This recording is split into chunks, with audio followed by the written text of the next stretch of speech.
ओम शांति। अष्ट शक्तियों की श्रृंखला में आज हम आगे बढ़ते हैं। सहन शक्ति, समाने की शक्ति, परख शक्ति, निर्णय शक्ति और सामना करने की शक्ति। इन सभी शक्तियों में व्यक्ति स्वयं को जीवन के अंदर अपनाता है और आगे बढ़ता है, सफलता प्राप्त करने का प्रयत्न करता है। सहन भी खुद को करना है, समाना भी खुद में है, परखना भी हमें खुद है और निर्णय भी हमें खुद करना है। और सामना भी परिस्थितियों का, समस्याओं का, माया का हमें खुद करना है। परंतु आज की जो शक्ति है वहां हम अकेले नहीं हैं, हमारे साथ और भी कनेक्टेड है। और इसलिए कनेक्टेड है क्योंकि कहा जाता कि इंसान जो है एक सामाजिक प्राणी है, समाज में रहता है। और जब समाज में रहता है तो नेचुरल है उसको सबको साथ लेकर के चलना होता है लाइफ में। वो अकेला नहीं चल सकता है।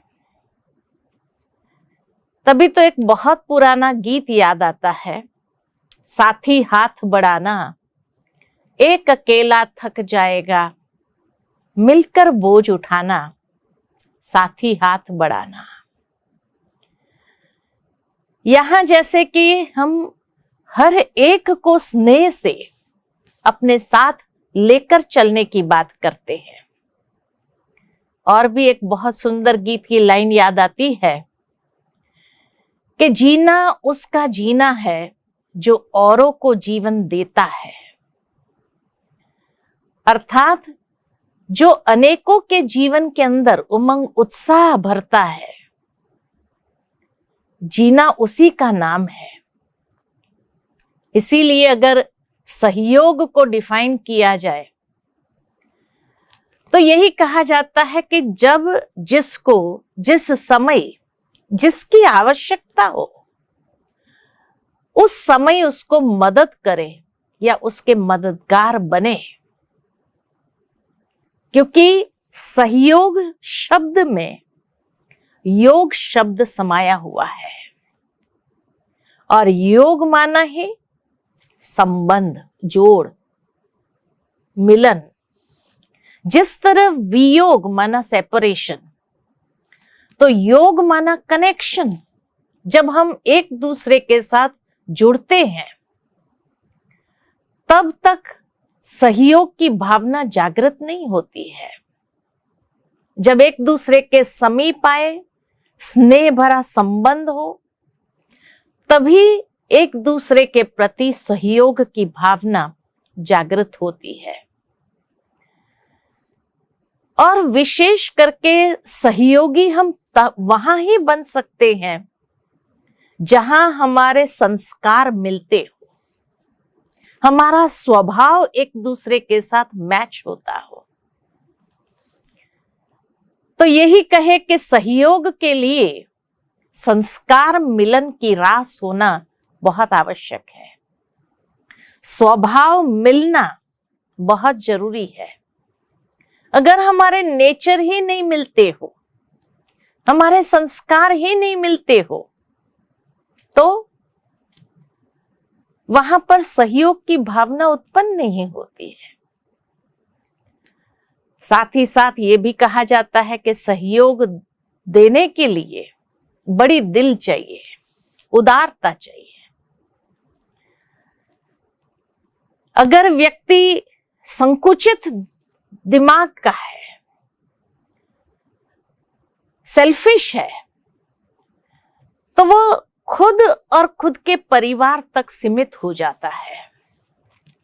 या दूसरे शब्द में कहे तो वो स्वार्थ और अहंकार की भावना में आ जाता है। और जहां सेल्फिशनेस है, ईगो है, तो उसके लिए दूसरों के लिए समय नहीं है, ना ही वो सहयोग की भावना अपने दिल में जागृत कर सकता है। तो न समय है, न सहयोग दे सकता है। और शायद वो यही सोचता है कि हम दूसरों को क्यों मदद करें। ईगो उसका है, तो वो सोचता है हम दूसरों को क्यों मदद करें, क्योंकि वो इस इल्यूजन में जीता है, इस भ्रम में जीता है कि शायद उसको जीवन में कभी किसी के सहयोग की आवश्यकता ही नहीं है। वह स्वयं को इतना बड़ा और दूसरों को तुच्छ समझता है, तब वो सहयोग न दे सकता है न ले सकता है, और अपने आप को सबसे किनारा कर देता है, अपने आप को उस ईगो में, उस भ्रम में जीता है कि नहीं, मैं अपने आप में परफेक्ट हूं, मेरे पास सब कुछ है, मुझे किसी की जरूरत नहीं है। इस तरह से जीने लगता है। तो वो कहानी याद आती है कि एक बार ये 5 उंगलियों की लड़ाई हो गई। हर कोई कहने लगा मैं बड़ा, मैं बड़ा। ये अंगूठा कहने लगा मैं बड़ा हूं, क्योंकि मेरे बिगर तो कोई साइन होती नहीं है, सिग्नेचर करनी होती है तो अंगूठा लगाना पड़ता है। तो मेरा इतना महत्व है कि कोई भी ऑफिशियल काम करना हो तो मेरे बिगर तो चलता ही नहीं है। दूसरा, कोई भी चीज को लाइक करनी है तो क्या करते हैं, थम्स अप करते हैं, है ना। तो उसने कहा मेरे जैसा तो कोई नहीं है, सबसे छोटा लेकिन मोटा है। तो ये अंगुली कहता है अरे मेरे बिगर तो काम ही नहीं चलता है, क्योंकि सबको भगवान के तरफ इशारा करके रास्ता दिखाना ये मेरा काम है ना। मैं जब तक ईश्वर की याद न दिलाऊं तब तक तो लोग भी अपने जीवन के अंदर भटके हुए हैं, भूले हुए हैं। मैं ईश्वर के तरफ राह दिखाता हूं। तो ये कहता है मैं तो हूं ही बड़ा, हूं ही लंबा, मेरे बिगर तो, मेरे सामने तो आप सब छोटे हैं। तो ये कहता है कि मेरे बिगर तो कोई भी शुभ कार्य होता ही नहीं है। तिलक देना है तो यही उंगली से तिलक देते हैं। तो हर शुभ कार्य के लिए तो मैं ही हूं, इसलिए मैं बड़ा हूं। और ये कहता है कि भले मैं दिखने में छोटा हूं, लेकिन भगवान ने भी जब गोवर्धन पर्वत उठाया था तो इसी उंगली पर उठाया था, इसलिए मैं बड़ा हूं। अब ये 5 का झगड़ा हो गया, तो किसके पास जाए? तो भगवान के पास गए कि हे प्रभु, अभी आप ही डिसाइड करके बताओ कि हम सब में बड़ा कौन है। तो भगवान कहते अच्छा आप सब बड़े हो, हर कोई अपने आप को बड़ा कहता है। तो भगवान कहता है अब फैसला तो करना पड़ेगा। तो एक बूंदी का थाल मंगाया भगवान ने, और ये 5 को कहा अच्छा ये बूंदी का लड्डू बना करके तो दिखाओ, इंडिविजुअल, चलो एक बूंदी उठा करके तो दिखाओ। तो एक बूंदी भी नहीं उठा सका। लड्डू बनाना था तो जब तक सबका कोऑपरेशन नहीं मिला, सहयोग नहीं मिला एक दूसरे को, तब तक एक लड्डू भी नहीं बना सके। तो इसीलिए कहा कि इंसान अगर समझता है कि मेरे पास सब कुछ है, मुझे किसी की जरूरत नहीं है, लेकिन ऐसा कभी हो नहीं सकता है कि उसको किसी की आवश्यकता न पड़े, क्योंकि समाज में रहना है तो एक दूसरे के साथ सहयोगी बन करके चलना ही पड़ता है। इसीलिए एक बहुत सुंदर कहावत है, और कहावत यह है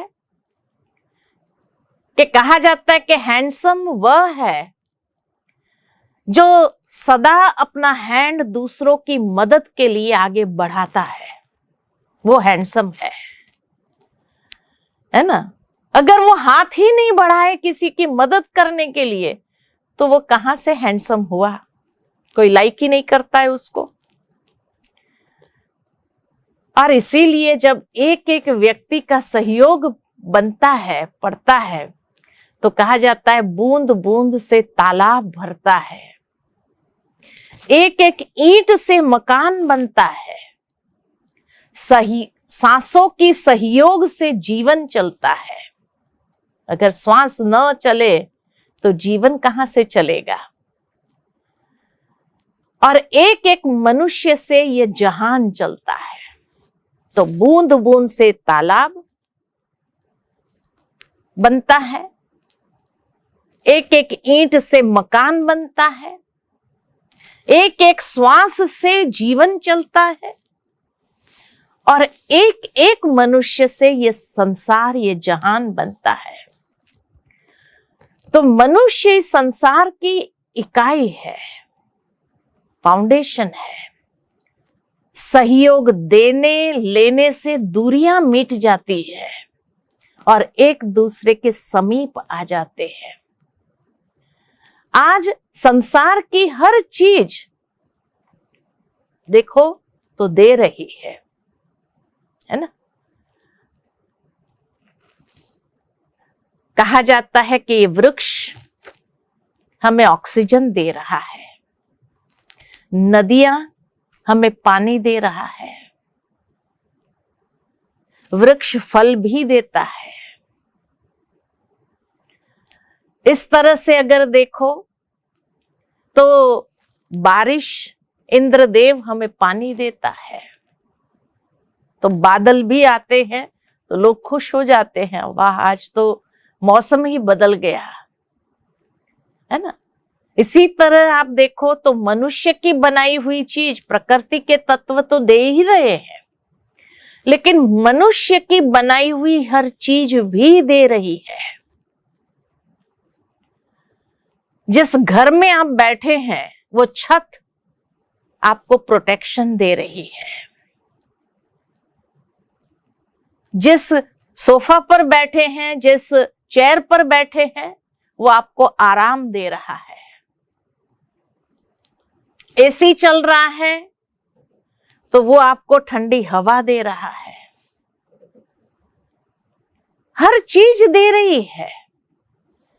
बिजली जलाई है, लाइट जलाई है आपने, वो लाइट आपको प्रकाश दे रही है ना। तो मनुष्य की बनाई हुई चीजें भी आपको दे रही है, सिवाय मनुष्य के। आज मनुष्य ले रहा है, ले रहा है, ले रहा है। इसलिए ये सब देने वाले देवता बन गए।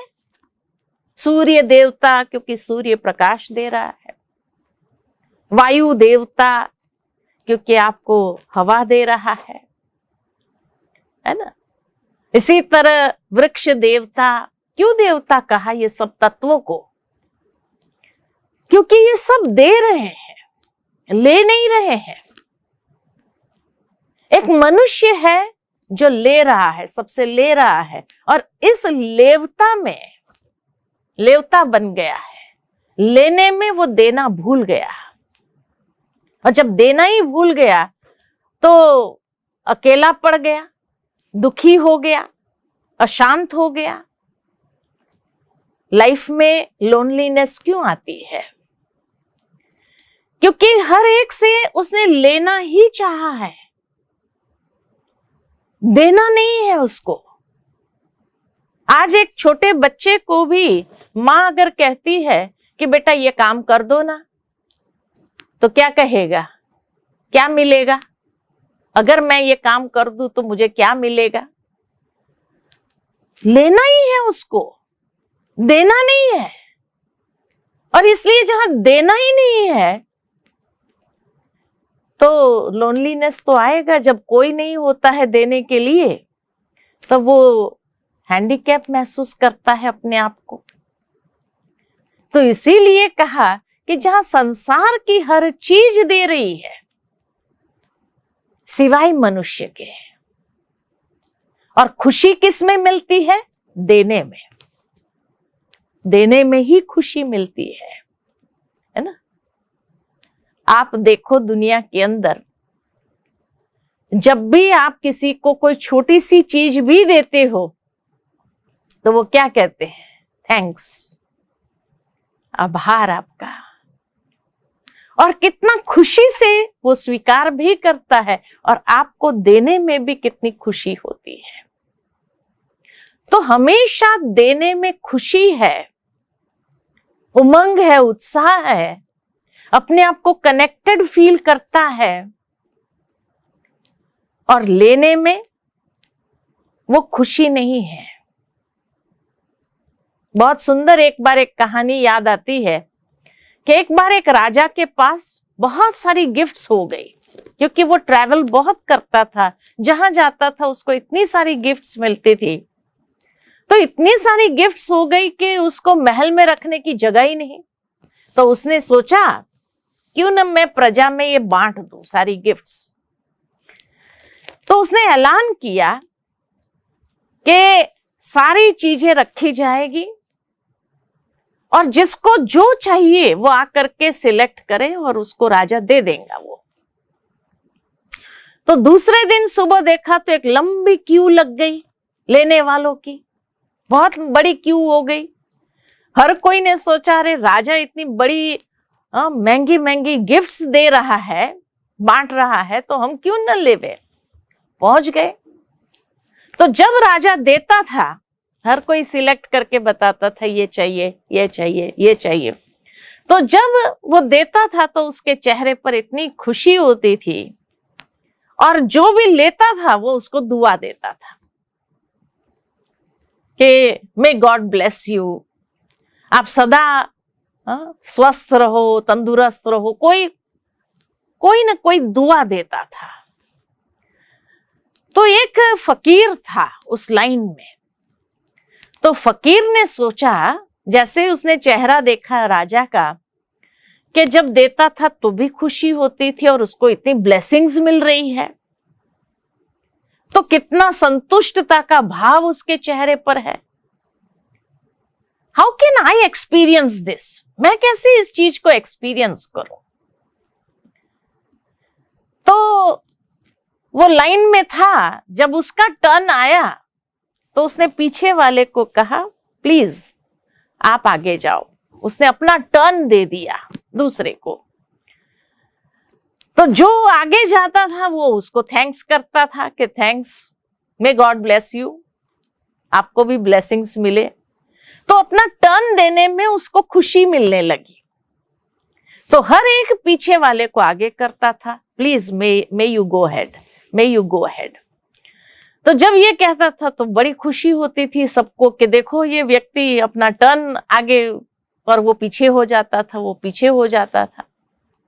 तो दूसरे दिन न्यूज़पेपर्स में राजा की महिमा तो आई ही आई कि राजा ने इतना अच्छा सबको गिफ्ट्स बांटा, इतना अमूल्य गिफ्ट्स बांटा।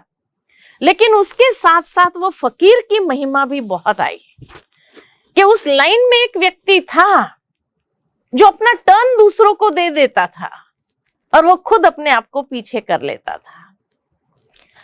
तो राजा ने जब पढ़ा तो खुद का महिमा पढ़ करके तो खुशी हुई, लेकिन जब उसने उस फकीर की महिमा पढ़ी कि एक व्यक्ति था जो अपना टर्न दे देता था और वो लेता नहीं था, लेकिन वो अपना टर्न दूसरों को आगे करके खुशी का अनुभव कर रहा था। तो दूसरे दिन राजा ने फिर जो है ऐलान किया कि बाकी की गिफ्ट्स भी राजा बांटेंगे। फिर लंबी लाइन लग गई। तो वो फकीर फिर आ गया। तो वो फकीर जैसे ही पहुंचता था वो अपना टर्न फिर वापस दूसरों को देने लगा।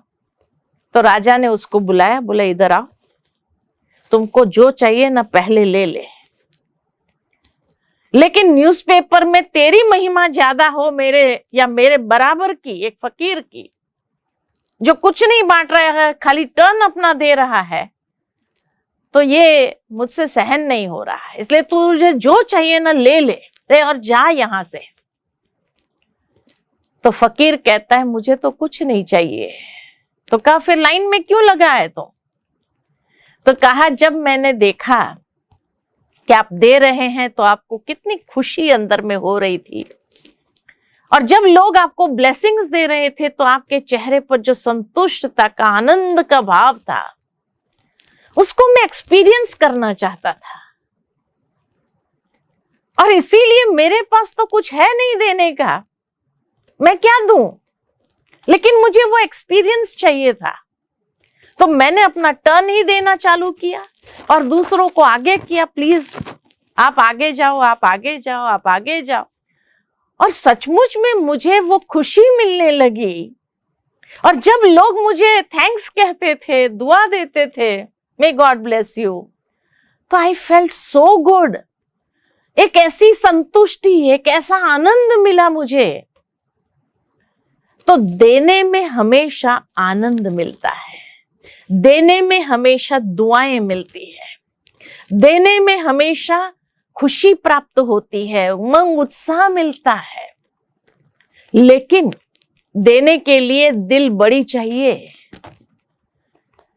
अगर उदारता न हो, दिल की विशालता न हो, है ना, मन की उदारता न हो, दिल की विशालता न हो, तो दे नहीं सकते हैं। बड़ी दिल चाहिए देने के लिए भी, भले एक छोटी सी चीज ही क्यों ना हो, लेकिन देने में बड़ी दिल चाहिए। इसलिए माता पिता हमेशा बच्चों को क्या सिखाते हैं कि आप शेयर करो, शेयर करो, अपनी हर चीज दूसरों के साथ शेयर करो। क्यों ये सिखाते हैं? Don't be selfish, you have to share. ये कहते हैं ना अपने बच्चों को, अपने पोतों को कहते हैं, सिखाते हैं कि शेयरिंग करने में यू गेट हैप्पीनेस। अपने बच्चे पूछते हैं जब कि क्यों मैं शेयर करूं, तो क्या कहते हैं? You get that happiness, you get blessings. ये सिखाते हैं ना। तो इसीलिए कहने का भाव यही है कि आज हमारे कल्चर में, मानव जाति के कल्चर में यही हर एक को कहा जाता है कि यू शुड शेयर। क्योंकि कहा जाता है सहयोग देना और लेना एक दैवी लक्षण है, और किसी को सहयोग न देना न लेना ये आसुरी लक्षण है। जैसे कहा जाता है कि एक बार इंद्र राजा ने एक दावत रखी, एक बहुत बड़ा फीस्ट रखा, और उस फीस्ट में उसने देवों को भी इनवाइट किया और असुरों को भी, डेविल्स को भी इनवाइट किया। जब दोनों को इनवाइट किया तो दोनों के लिए एक शर्त रखी थी कि हाथ को एक लकड़ा से बांध दिया जाएगा, हाथ सीधा रहेगा, बेंड नहीं करना है, सीधा रहेगा, और भोजन करना है। अब देवों को एक हॉल में बिठाया, असुरों को एक हॉल में बिठाया, और सबके लिए 56 प्रकार के भोजन बने हुए थे। और सबके लिए शर्त यही थी कि हाथ सीधा रखना है, एक लकड़ा बांध दिया जाएगा और भोजन करना है। अब असुर लोग जो थे उनकी आपस में प्यार स्नेह तो था नहीं। अब भोजन, इतनी अच्छी सुगंध आ रही थी, भोजन कैसे करें? तो लोगों ने खाना उछाल करके खाने का प्रयत्न किया, उछाल उछाल करके खाना, और सारा हॉल इतना गंदा कर दिया, खा भी नहीं सके। और इतने गुस्से में आ गए कि इंद्र राजा ने हमारा इंसल्ट किया। वो खाने देना ही नहीं चाहता था, इसीलिए ऐसा उसने प्लानिंग किया, इतना 56 प्रकार के भोजन बना करके हमें इंसल्ट किया। तो जब बाहर निकले सब इतने गुस्से में, क्रोध में बाहर निकले, सोचा कि जरूर उसने देवताओं के साथ पार्शियलिटी किया होगा। देवताओं के हॉल से कोई आवाज नहीं आ रही है, इसका मतलब जो है देवताओं के साथ जरूर ये पार्शियलिटी होगा, उनका हाथ नहीं बांधा होगा। तो सारे असुर देवताओं को देखने गए तो देखा कि देवताओं तो बैठ करके प्रेम से भोजन कर रहे हैं। क्यों? क्योंकि एक दूसरे के सामने बैठ गए और हाथ सीधा ही था, लेकिन एक दूसरे को खिलाने लगे। अब जब एक दूसरे को खिलाने लगे तो शांति से भरपेट भोजन किया, क्योंकि देवताओं का आपस में स्नेह था, प्यार था, उनका संगठन बहुत मजबूत था। असुरों में न स्नेह है, न प्यार है, न उनका संगठन होता है। उनमें क्रोध होता है, ईर्ष्या होती है, द्वेष होता है। इसलिए कहा जाता है कि सहयोग देना और लेना एक दैवी गुण है, देवताई लक्षण है। और सहयोग न देना, न लेना, ये असुरों का क्वालिटी है, ये डेविलिश क्वालिटी है। तो इसीलिए जो कहा कि आज से लेकर के हमें देवता बनना है या डेविल बनना है, तो सहयोग देना और लेना, उसी से पता चलता है कि हम क्या है अपने आप में। परमात्मा ने भी इतना बड़ा कार्य संसार में कराने के लिए आए हैं। एक सारे वर्ल्ड का ट्रांसफॉर्मेशन करना है, एक सुंदर देवताओं की दुनिया बनानी है। तो सृष्टि परिवर्तन का इतना बड़ा गोवर्धन का पर्वत उठाने का, और इस कार्य में परमात्मा हम सबको ऑफर कर रहे हैं कि बच्चे आपके सहयोग की अंगुली दो। इतनी ही अंगुली चाहिए, क्योंकि ईश्वर को क्या दे सकते हैं, थोड़ा सा सहयोगी तो दे सकते हैं। और बिना सबके सहयोग के ईश्वर का भी ये कार्य संभव नहीं है। तो परमात्मा ने हर बच्चे के अंदर जो स्पेशलिटी, जो विशेषता दी है, और उस विशेषता को देखते हुए ये एक बेहद का विशाल यज्ञ रचा है कि जिस यज्ञ के अंदर हम सबको अपना सहयोग देना है। जो आवश्यकता के समय पर सहयोगी बनता है, उसको ये विशाल वर्ल्ड ड्रामा के अंदर परमात्मा से भी बल प्राप्त होता है। इसलिए कहा जाता है कि ईश्वर की शक्ति का अनुभव करना है तो हमेशा समय के हिसाब से, आवश्यकता के हिसाब से सहयोगी बन जाओ। तो परमात्मा भी जब ये वर्ल्ड ट्रांसफॉर्मेशन के कार्य करने के लिए जब आए हैं, एक सुखमय संसार बनाने आए हैं, जब हम बच्चों से भी एक छोटी सी अंगुली का सहयोग मांग रहे हैं कि बच्चे आप खाली अपने जीवन की रिस्पॉन्सिबिलिटी लो, अपने जीवन को प्यूरिफाई करो। और जब अपने जीवन को प्यूरिफाई करते हैं इतनी, तो हम ऐसे प्योर वाइब्रेशंस क्रिएट करते हैं जो सारे संसार के अंदर फैलते हैं। और वो प्योर वाइब्रेशन से धीरे धीरे वायुमंडल बनता है, और वायुमंडल के वाइब्रेशन से सारे संसार, नेचर के अंदर हर चीज में एक परिवर्तन आना शुरू हो जाता है। तो इसीलिए ईश्वर की भी विशेष बल कहो, शक्ति कहो, ये हमें प्राप्त होने लगती है। परमात्मा कहते हैं अगर बाबा से हमारा सच्चा प्यार है तो हम अपनी कमी कमजोरियों को कुर्बान कर दें। यही सहयोग चाहिए कि बच्चे आप अपनी कमी कमजोरी मुझे दे दो, और अपना गुड विशेस का, प्योरिटी का ये सहयोग खाली देना है। दुनिया के अंदर तो इंसान प्यार में क्या नहीं कुर्बान करना चाहता है। कहते हैं ना, किसी के साथ बहुत प्यार होता है तो क्या कहते हैं, अरे आपके लिए तो जान भी हाजिर है, जान भी कुर्बान कर देंगे। तो ईश्वर से अगर प्यार है, भगवान जान तो नहीं मांगता है, लेकिन क्या कहते हैं, पुराने जहान को कुर्बान कर दो, पुराने जहान को। यानी जो ओल्ड वर्ल्ड है, जहां ओल्ड मेंटालिटीज है हमारी, पुरानी सेल्फिश वृत्तियां जो है उसको स्वाहा करो, उसको कुर्बान कर दो। बॉडी कॉन्शियसनेस को, ईगो कॉन्शियसनेस को कुर्बान करो, यही भगवान चाहते हैं। और क्या कहते हैं? देही अभिमानी बनो, बी सोल कॉन्शियस। इतना सहयोग परमात्मा हम सबसे मांग रहे हैं। सहयोगी बनने के लिए क्या क्या चाहिए? तो जैसे कहा, बड़ा दिल चाहिए, आपसी स्नेह प्यार चाहिए, आत्मिक स्नेह चाहिए, रहम की भावना चाहिए, शुभ भावना, शुभ कामना चाहिए। और साथ साथ कहा जाता है कि दृढ़ता, हिम्मत और परमात्मा की श्रीमत का हाथ पकड़ लो। डिटर्मिनेशन चाहिए करने के लिए, हिम्मत चाहिए, करेज चाहिए, और परमात्मा की श्रीमत का हाथ पकड़ लो तो हर कदम में परमात्मा के साथ का अनुभव करते हुए आगे बढ़ेंगे और नेचुरल रूप से सर्व के सहयोगी बन जाएंगे। जैसे कहा कि बड़ी दिल मन की उदारता और दिल की विशालता हो, भावनाओं की विशालता हो, तो जहां ऐसे बड़ी दिल से सहयोगी बनते हैं तो मिट्टी भी सोना हो जाती है। कमजोर साथी होगा वो भी शक्तिशाली बन जाता है, और असंभव कार्य भी संभव हो जाता है।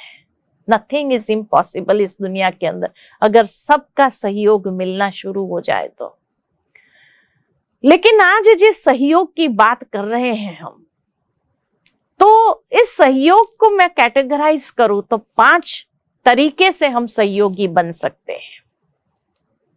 ईश्वर के कार्य में 5 तरीके से हम सहयोगी बनते हैं। कौन से 5 तरीके से हम सहयोगी बनते हैं? तो पहला है तन का सहयोग, तन से सहयोग, यानी शारीरिक सहयोग या कर्मणा सेवा। ईश्वर के लिए हमेशा हम गाते रहे कि हे प्रभु, ये तन मन धन सब कुछ तेरा, तेरा तुझको अर्पण क्या लागे मेरा, मेरा कुछ भी नहीं है। तो भगवान कहते जब गाया है तो बस थोड़ा सा तन का सहयोग चाहिए कर्मणा सेवा के माध्यम से। देखो, ये जीवन जो चलता है, आत्मा और शरीर दोनों का जब आपस में सहयोग होता है तब ये जीवन चलता है। तो यह अमूल्य समय में इस शरीर द्वारा कमाई करते चलो। ईश्वर को जितना हम सहयोग देते हैं उतनी हमारी कमाई होती जाती है, दुआओं की कमाई होती जाती है, पुण्य की कमाई होती जाती है। और भगवान ने एक महावाक्य में ये उच्चारण किया है कि जो अपने शरीर को सेवा में लगाते हैं, तन के द्वारा जो सेवा करते हैं, तो वो स्वस्थ रहता है, उसका तन दुरुस्त रहता है। तो हमें शरीर को भी स्वस्थ रखना है और परमात्मा के कार्य में तन से सहयोगी बनना है। और इसीलिए कहा कि जो इस यज्ञ के अंदर अपने तन को स्वाहा करता है, कर्मणा सेवा करता है, उसका तन दुरुस्त रहता है, वो हमेशा हेल्दी रहते हैं। शास्त्रों में भी कहानी है कि दधीची ऋषि ने हड्डी हड्डी स्वाहा किया तो हड्डी हड्डी उसकी पावन बन गई। तो इसी तरह जब हम भी अपने एक एक इंद्रिय के द्वारा सहयोग देते हैं ईश्वर के कार्य में, तब हमारी हर इंद्रियां पावन होने लगती है। और साथ साथ कर्मणा सेवा करने से हमें बल भी प्राप्त होता है। कर्मणा सेवा करने में हमारा जो ईगो है, हमारा बॉडी कॉन्शियसनेस जो है, वो डिसॉल्व होने लगता है और आत्मा इतनी पवित्र निर्मल हो जाती है। तो इसीलिए भगवान कहते हैं ये तन के द्वारा अनेकों की सेवा करो, अनेकों को रास्ता बताओ, ईश्वर का परिचय दो, उसके कार्य को आगे बढ़ाने के लिए इतना सहयोग देना है। तो तन के द्वारा सहयोग देना। दुनिया में लोग इसीलिए खास मंदिरों में जाकर के मंदिरों में झाड़ू लगाते हैं कि भगवान के घर का झाड़ू भी लगा दिया, वो धूल भी अगर निकाल दिया, हमने सफाई कर दिया तो कितना बड़ा भाग्य समझते हैं। तो ठीक इसी तरह परमात्मा के इस दिव्य कार्य में जब हम अपना सहयोग देते हैं तन के द्वारा कर्मणा सेवा के रूप में, तो नेचुरल है कि कितने पुण्य की कमाई हम अपने जीवन के अंदर जमा कर देते हैं। क्योंकि कहा जाता है कि भगवान कभी किसी का रखता नहीं है, वो उसका हिसाब चुका देता है और कई गुना करके चुकाता है ना। तो इसलिए तन का सहयोग, शारीरिक सहयोग, शारीरिक रूप से सहयोग। दूसरा है मन से सहयोगी बनना, यानी मानसिक रूप से सहयोग देना। क्योंकि आज की दुनिया में हम देखते हैं कि लोगों की मनस्थिति क्या हो गई है, छोटी छोटी बातों में लोगों का मन डिस्टर्ब हो जाता है।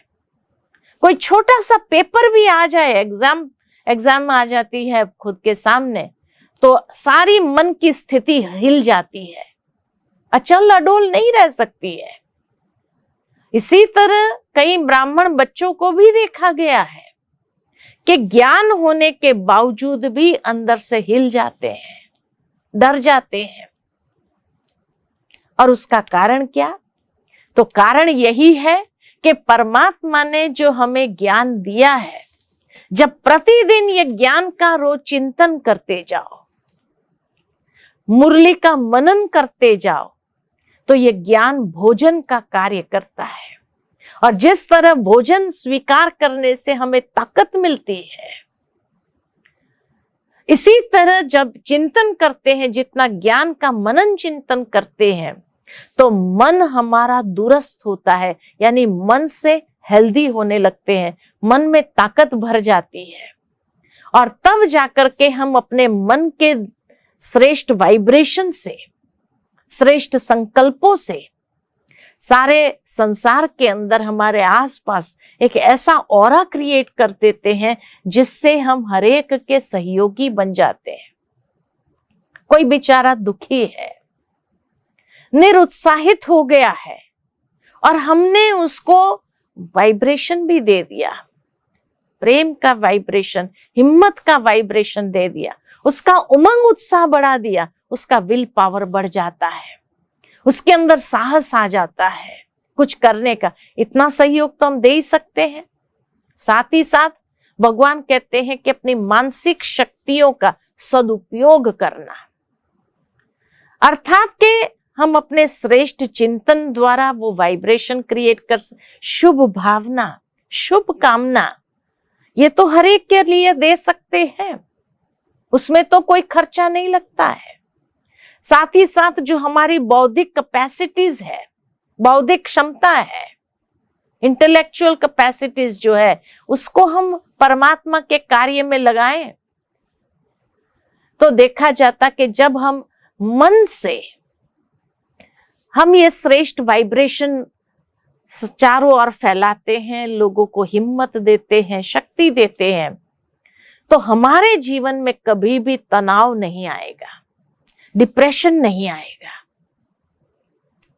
इसीलिए मन के श्रेष्ठ वाइब्रेशन से, मन की श्रेष्ठ वृत्तियों से जितना सहयोगी हम दूसरों को बन सकते हैं, उतना हमारा मन इतना हेल्दी, स्वस्थ रहता है, सदा खुश रहता है कि कभी हमारे जीवन में ये छोटी छोटी बातें डिस्टर्ब नहीं करती है, मन को टेंशन में नहीं लाती है, डिप्रेशन में नहीं लाती है।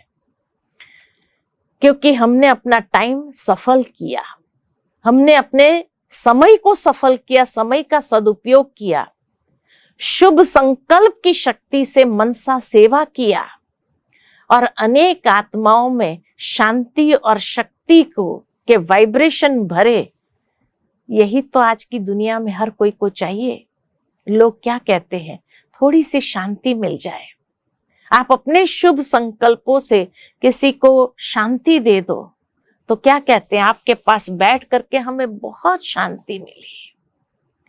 तो ये मानसिक सहयोग, मन से सहयोग, तो एक है शारीरिक सहयोग, एक है मानसिक सहयोग। ये बहुत जरूरी है आज की दुनिया के अंदर। तीसरा है व्यवहारिक रूप से सहयोगी बनना।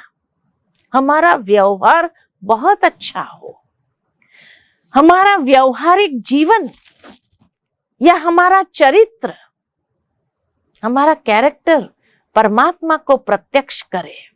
हमारा आपसी स्नेह भरा व्यवहार, मधुरतापूर्ण व्यवहार, यही तो व्यवहारिक जीवन के अंदर जब हम संगठन में, एक फैमिली में रहते हैं, एक सोसाइटी में रहते हैं, तो हमारा आपसी स्नेह मधुरता बहुत आवश्यक है। एकता के सूत्र में हम बंधे और एकता के सूत्र में बंध करके व्यवहार शुद्धि जब ले आते हैं तो बहुत बड़ी सेवा है ये। जब सारे संसार की आत्माएं जब एक स्नेह के डोर में पिरो जाती है ना, जैसे माला होती है ना, माला, एक एक दाना एक दूसरे के समीप है।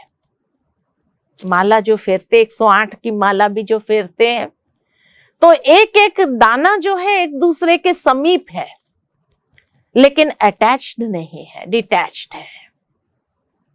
तो भगवान भी हमें यही कहते हैं कि आपको स्नेह भरा व्यवहार जरूर रखना है सबके साथ, लेकिन अटैचमेंट नहीं चाहिए। अक्सर क्या होता है कि लोग एक दूसरे के साथ स्नेहपूर्ण व्यवहार करते करते अटैच हो जाते हैं और वहां फिर प्रॉब्लम्स क्रिएट होते हैं, फिर एक दूसरे से दूर हो जाते हैं। नहीं, हमें हर एक आत्मा को आत्मिक दृष्टि से, आत्मिक भावना से उस वाइब्रेशन के साथ सहयोगी जरूर बनना है, लेकिन डिटैच होकर के। जिसको कहते हैं न्यारा और प्यारा का बैलेंस संगठन में बहुत जरूरी है। जब एक दूसरे के साथ होते हैं तो एक दूसरे के सहयोगी जरूर बने, लेकिन अटैचमेंट ना हो, ये इसका ध्यान रखना जरूरी है।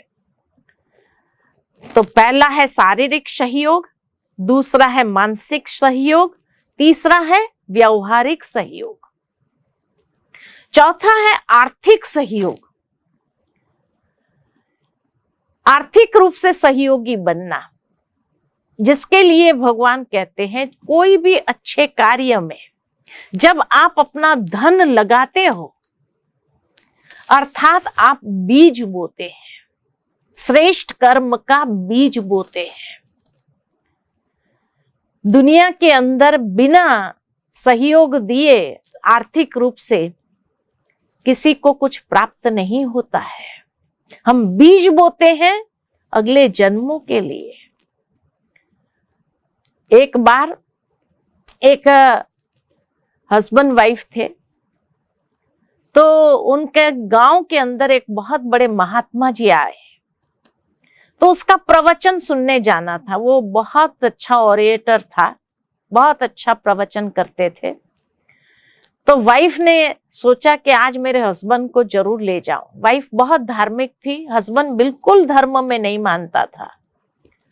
वो कहता था तुमको जो करना है, तुम्हें फ्रीडम है, लेकिन मुझे नहीं तुम फोर्स करो ये धर्म के कार्य में। तो उस दिन जो है वो सोचा कि इतना अच्छा व्यक्ति, इतना अच्छा महात्मा जी आए हैं, इतना अच्छा प्रवचन करेंगे, मेरा हस्बैंड क्यों मिस करे उस बात को। उसने बहुत फोर्स किया अपने हस्बैंड को कि मैं कभी नहीं कहती हूं, लेकिन आज आपको जरूर आना है। ये महात्मा जी बहुत अच्छा प्रवचन करते हैं, आप जरूर चलो।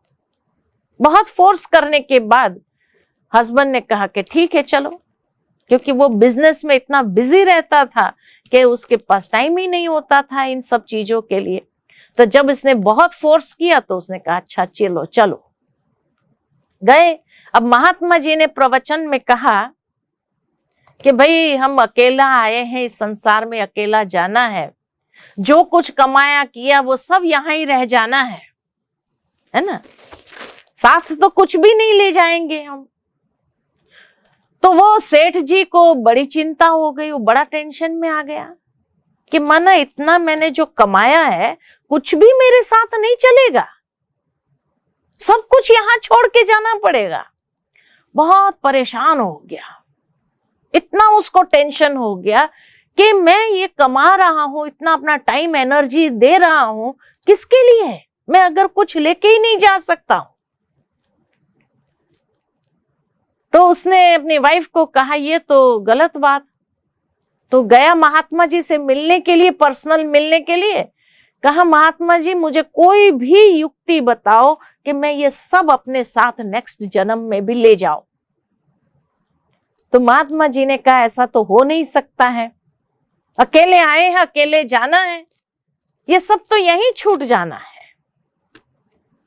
तो कहा ये तो नहीं होगा, मैं तो ले जाना चाहता हूं सब कुछ। कहा नहीं ले जा सकते हैं। नहीं, बोले मैं ले जाना चाहता हूं, कोई भी विधि से ले जाना चाहता हूं। जो आता था उसको पूछता था, मुझे ये सब साथ में ले जाना है नेक्स्ट लाइफ में, कैसे मैं ले जाऊं? सब कोई यही कहते भाई ये तो नहीं चलेगा नेक्स्ट लाइफ में, ये तो सब यहीं ले रह जाएगा। तो एक बार एक ब्रह्मा कुमार मिल गया उसको। तो ब्रह्मा कुमार मिल गया तो उसने उससे बात किया कि भाई मुझे ये सब नेक्स्ट लाइफ में चाहिए, कैसे ले जा सकता हूं? तो ब्रह्मा कुमार ने कहा बहुत इजी है, ले जा सकते हैं। बोले ले जा सकते हैं? आज तक तो हर एक ने मुझे कहा नहीं ले जा सकते, और तुम कहते हैं ले जा सकते हैं, कैसे ले जा सकते हैं? तो वो ब्रह्मा कुमार ने उसको कहा कि देखो हम लाइफ इंश्योर करते हैं, इंश्योरेंस भरते हैं ना, तो जब इंश्योरेंस लेते हैं तो आपको हर महीने प्रीमियम भरना पड़ता है ना, देना पड़ता है। तब जब कुछ भी होता है आपकी लाइफ में, कोई एक्सीडेंट हुआ, कुछ भी होता है, तब वो इंश्योरेंस आपको वापस मिलता है। होता है कि नहीं ऐसा? तो आपने प्रीमियम भरा है तब जाकर के वो इंश्योरेंस आपको मिलता है। भले आपने प्रीमियम थोड़ा सा भरा, लेकिन बहुत हो करके आपने 1 लाख का अगर इंश्योर किया है, तो फिर एक्सीडेंट हुआ या कुछ भी हुआ तो उस हिसाब से आपको मिलेगा। मेडिकल इंश्योरेंस आपने निकाला है, मेडिकल क्लेम करने के लिए पहले भरना तो पड़ेगा प्रीमियम भरेंगे नहीं तो आपको मिलेगा कहां से? ठीक इसी तरह अगर ये सारी चीज ले जाना है नेक्स्ट लाइफ में तो दान करना पड़ेगा। जो दान करेंगे वो मिलेगा नेक्स्ट लाइफ में। आप धन से दान करेंगे तो नेक्स्ट लाइफ में आपको कई गुना होकर के वहां मिलेगा। आपने एजुकेशन फील्ड में दान किया है तो नेक्स्ट लाइफ में आपकी अच्छी बुद्धि होगी। आपने मेडिकल फील्ड में दान किया है तो आपके नेक्स्ट लाइफ में हेल्थ अच्छी होगी। तो जब तक आप दान नहीं करेंगे, प्रीमियम भरेंगे नहीं, तो नेक्स्ट लाइफ में आपको मिलेगा कैसे? इसलिए यहां हम अपने आप को इंश्योर करते हैं, प्रीमियम भरते हैं, नेक्स्ट लाइफ में मिलता है। तो इसीलिए कहा कि आपको अगर यहां से ले जाना है नेक्स्ट लाइफ में तो ले जा सकते हैं। ये खुशखबरी है। कई बार कई लोग सोचते हैं हम तो बहुत गरीब हैं, हम क्या दे सकते हैं? लेकिन देखो सुदामा ने भी चावल मुट्ठी दिया तब जाके महल मिला। बिना चावल मुट्ठी दिए महल भी नहीं मिलता है। इसीलिए सुदामा का मिसाल है कि चावल की पोटली लेके गया था भगवान के कार्य में मदद करने के लिए, और चावल मुट्ठी दिया तब उसको महल मिला। तो कितना भी गरीब से गरीब क्यों ना हो, चावल मुट्ठी तो दो, कुछ तो दो। कई लोग सोचते भगवान को क्या जरूरत है देने की, लेकिन कोई भी कार्य करते हैं उसमें अंगुली जरूर लगानी है, तब वो कार्य सफल होता है। इसीलिए एक एक रुपये जो हम देते हैं, माना अपना भाग्य हम अपना इंश्योर करते हैं। हमारी प्रकाशमणि दादी थी, आप लोगों में से कईयों ने देखा होगा, कईयों ने नहीं भी देखा होगा। जो हमारी एडमिनिस्ट्रेटिव चीफ एडमिनिस्ट्रेटिव हेड थी, उसका ये हमेशा मानना था कि कोई भी कार्य करे उसमें गरीब से गरीब व्यक्ति का भी लगना चाहिए। तो मुझे याद आता है कि जब हमारा ज्ञान सरोवर कॉम्प्लेक्स बना था, तो उस समय दादी जी ने एक ये निकाला था, बुलेटिन निकाला था, जिसमें हर सेंटर्स को कहा था कि हर एक व्यक्ति पर डे 1 रुपया निकाले, 1 रुपया कंट्रीब्यूट करे।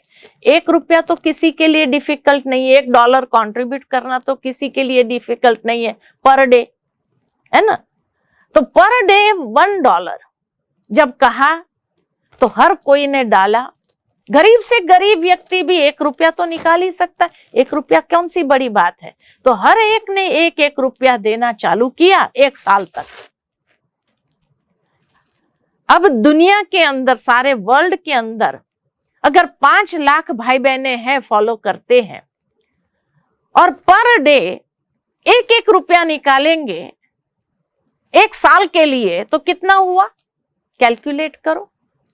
तो पर डे का जो कंट्रीब्यूशन है 1 रुपया, उस हिसाब से 5 लाख रुपया पर डे का कंट्रीब्यूशन हो तो 1 साल का कितना हो जाएगा। तो ज्ञान सरोवर का कॉम्प्लेक्स बनना कौन सी बड़ी बात थी। तो इसीलिए यहां गरीब से गरीब व्यक्ति का भी 1 रुपया लगा है, और उसका जो सरप्लस हुआ उससे शांतिवन भी बन गया। इतना बड़ा शांतिवन 100 एकर्स में बन गया।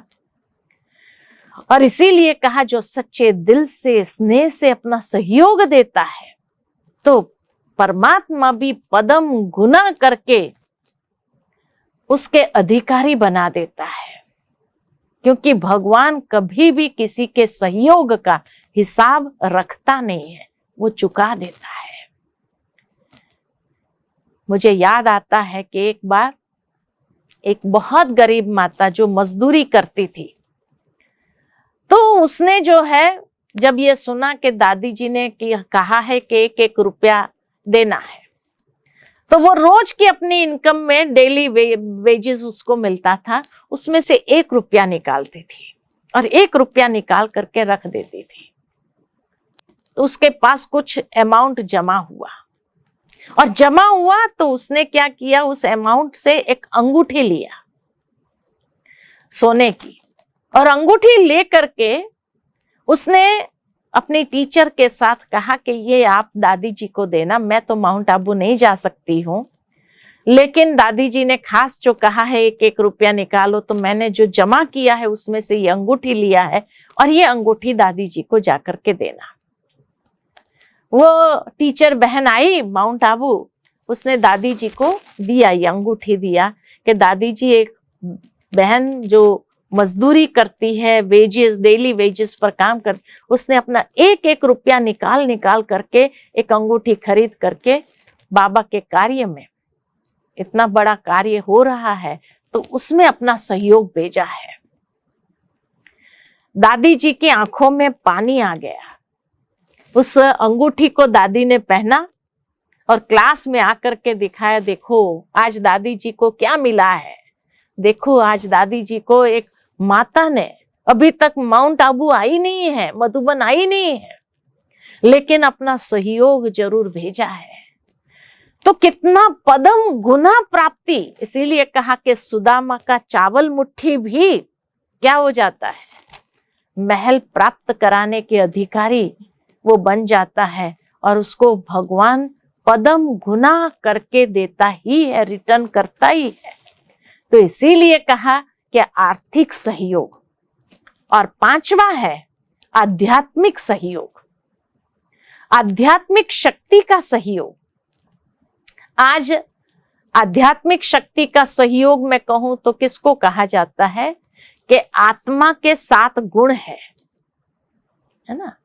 तो वो 7 गुणों को संपूर्ण रीति से विकसित करना, और जब संपूर्ण रीति से विकसित करते हैं तो आत्मा अपने शुद्ध सतो प्रधान अवस्था में आती है, उसकी स्थिति सतो प्रधान बन जाती है।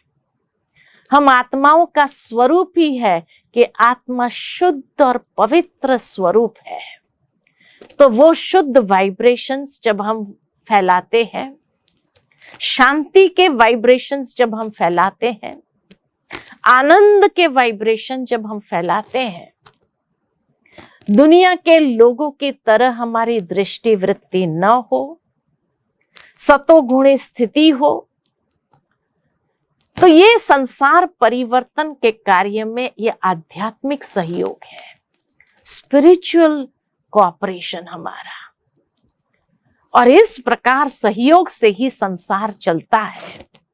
सहयोग के बिना संसार की कोई व्यवस्था बन नहीं सकती है, न ही व्यक्ति की आवश्यकताएं कभी पूरी हो सकती है, और न ही उसका जीवन सुखमय हो सकता है। इस व्यवस्था को बनाने, चलाने अथवा सफल करने के लिए आपस में एक दूसरे का सहयोग बहुत जरूरी है।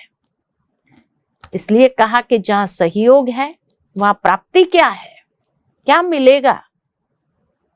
ये 5 प्रकार का सहयोग जो हम देते हैं, शारीरिक, मानसिक, व्यवहारिक, आर्थिक और आध्यात्मिक, तो वहां खुशी, उमंग, उत्साह, जीवन में हल्कापन, मोटिवेटेड फील होंगे, स्फूर्ति आ जाएंगी, सफलता अनुभव करेंगे और दुआओं की प्राप्ति। इतनी चीज आज के लाइफ में हमें प्राप्त हो जाए जो लोगों के जीवन में कुछ नहीं है, न खुशी है, न उमंग उत्साह है, न हल्कापन है, इतने बोझ से, स्ट्रेस से भारी हो गए, स्फूर्ति नहीं है, सफलता नहीं है, शुभ भावना नहीं है, दुआओं की प्राप्ति नहीं है। तो इतनी प्राप्ति अगर हो रही हो एक सहयोग देने से, एक अंगुली देने से, तो क्यों नहीं करना चाहिए। इसलिए परमात्मा हमें यही कहते हैं कि अमृत वेले उठ करके परमात्मा से बहुत सुंदर मधुर मिलन मनाओ और परमात्मा की शक्ति को स्वयं के अंदर भर दो, और फिर वो वाइब्रेशन सारा दिन प्रवाहित होने दो, सबको सहयोग दो, तो वायुमंडल को परिवर्तन कर सकते हैं। बीज बाप द्वारा सारे वृक्ष को, ये संसार के जो वृक्ष है उस वृक्ष को रूहानी जल देना है, स्पिरिचुअल नरिशमेंट देना है, सहयोगी बन करके, जिससे सर्व आत्माओं रूपी पत्तों को वो नरिशमेंट प्राप्त हो। वरदाता बाप से सहयोगी भव का वरदान, हाँ, सहज योगी भव का वरदान सुबह सुबह परमात्मा दे देते हैं। लेकिन ये वरदान को सदा अपने जीवन में कायम रखने के लिए सहज योगी वही बन सकता है जो सहयोगी बनता है। बिना सहयोगी के सहज योगी भी नहीं हो सकता है। इसलिए जिस भी रीति से आप अपना सहयोग दे सकते हैं वो सहयोग अपना जरूर देना है। किसी को गुणों का दान करो, सर्व प्राप्तियों का अनुभव सुना करके सहयोगी बनो, किसी में उमंग उत्साह बढ़ाओ, उस रूप से सहयोगी बनो, अपनी विशेषता को कार्य में लगाओ, उस रूप से सहयोगी बनो। सच्चे सहयोगी बेहद के सहयोगी लिमिटेड नहीं होंगे, बेहद की फीलिंग्स के साथ, है ना।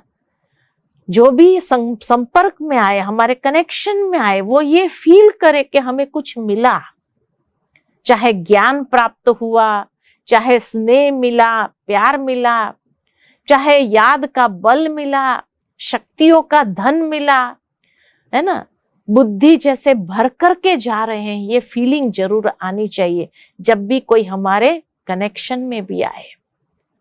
जैसे योगी सदा ईश्वरीय कार्य में सहयोगी होता है, वैसे ही सहयोगी भी योग स्थिति को आगे बढ़ाता है।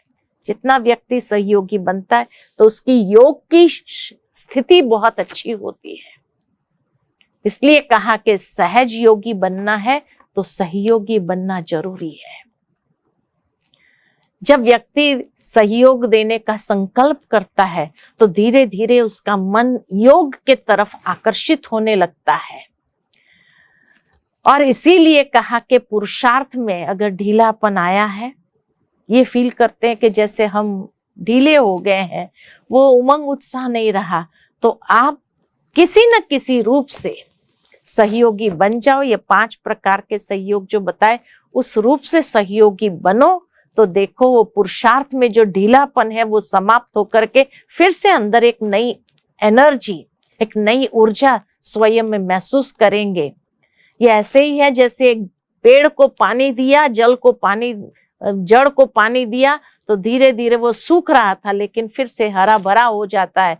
ठीक इसी तरह आत्मा में अगर पुरुषार्थ में ढीलापन आया तो कोई ना कोई रूप से सहयोगी बन जाओ।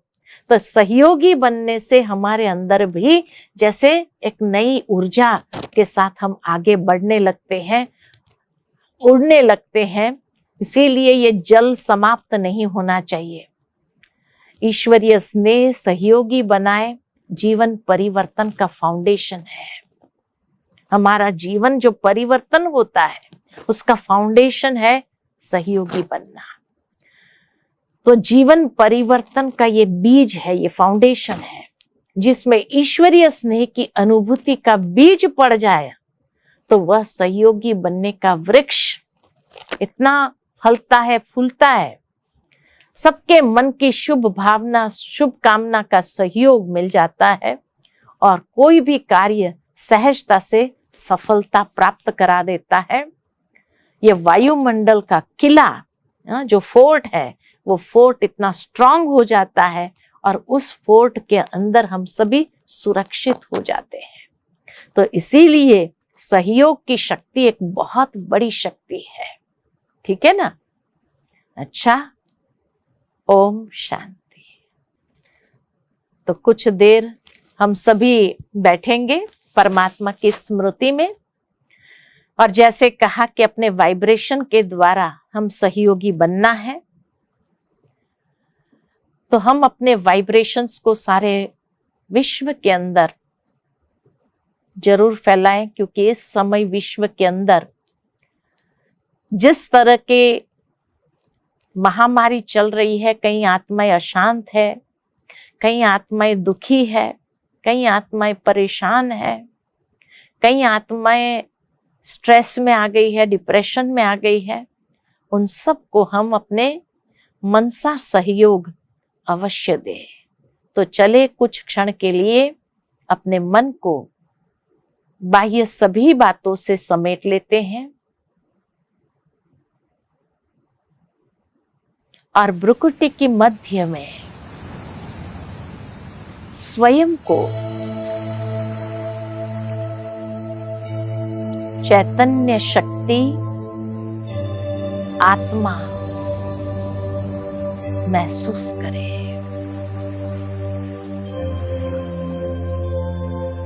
ये शरीर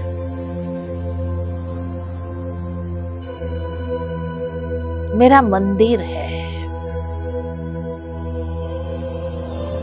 और इस मंदिर में मैं आत्मा चैतन्य देवता हूं।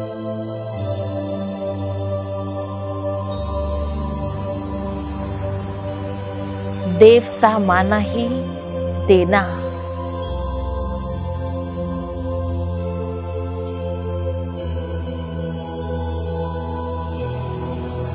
तो विजुअलाइज करें, विश्व के ग्लोब को अपने सन्मुख ले आए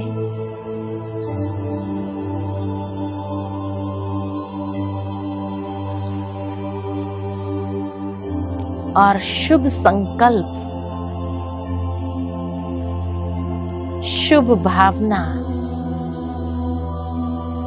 शुभ कामना को सारे संसार की आत्माओं के लिए प्रवाहित होने देते हैं।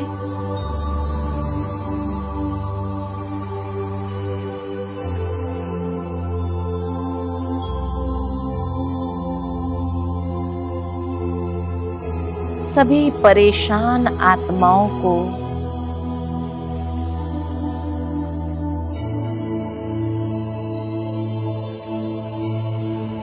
शुभ भावना से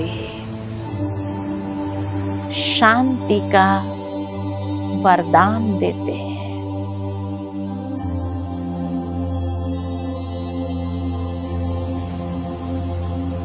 मैं आत्मा परमात्मा की संतान एक तरफ परमात्मा से सर्व शक्तियों का वरदान प्राप्त करते हुए संसार की सर्व आत्माओं को ये शुभ वाइब्रेशंस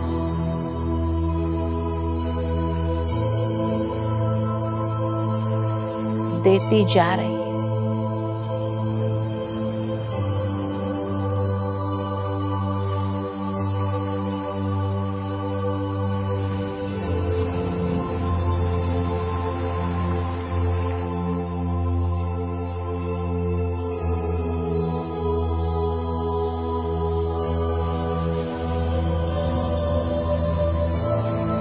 कितनी सुंदर फीलिंग है।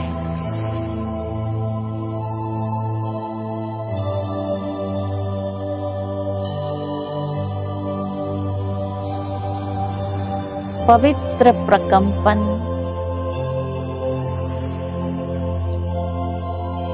सारे संसार की आत्माओं को दे रही है।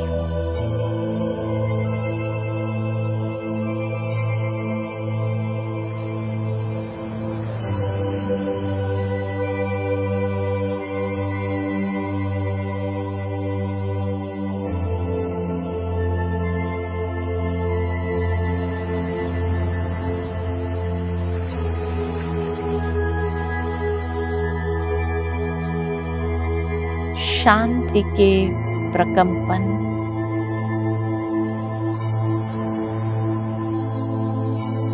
सर्व को दे रहे हैं।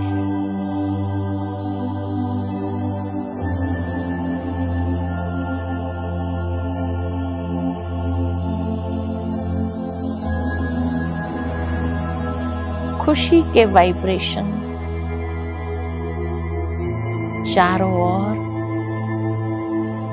फैला रहे हैं।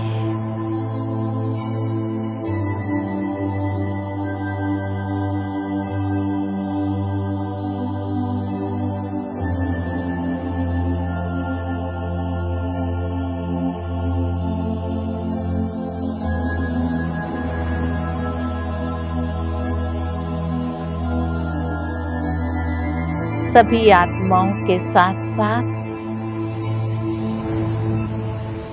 अपनी सतोगुणी स्थिति से प्रकृति को भी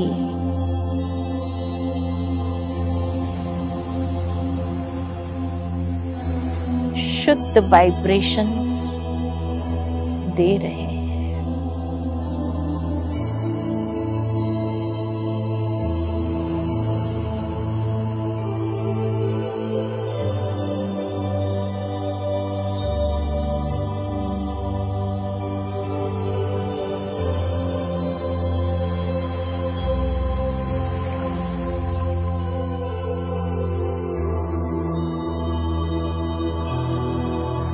धीरे धीरे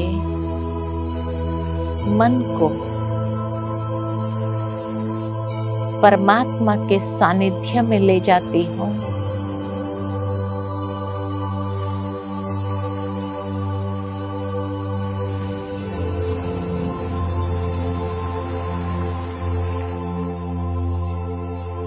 और परमात्मा स्नेह का, प्यार का अनुभव कर रही है।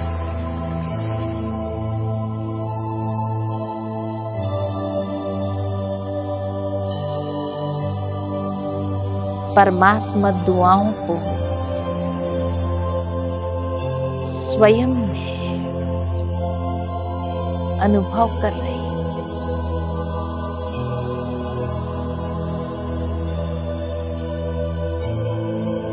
सौम्य आत्मा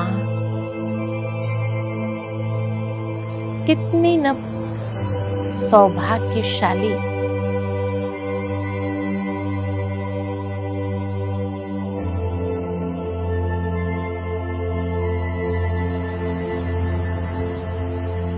जो इस जीवन में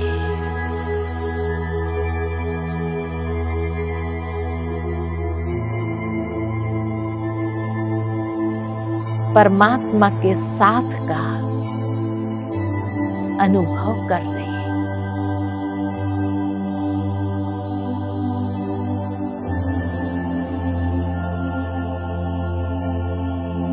परमात्मा शक्ति को स्वयं में भरते हुए सशक्त महसूस कर रहे हैं।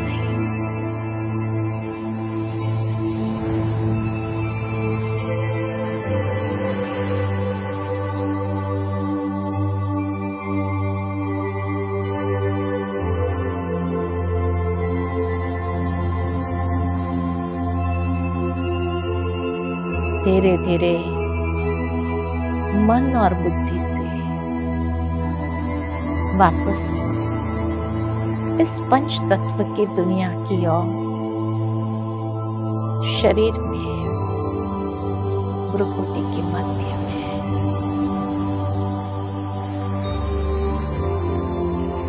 विराजमान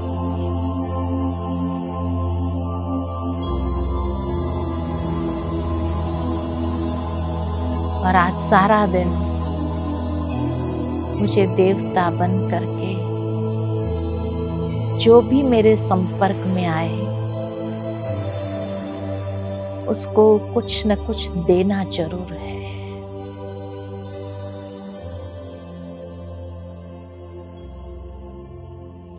ओम शांति।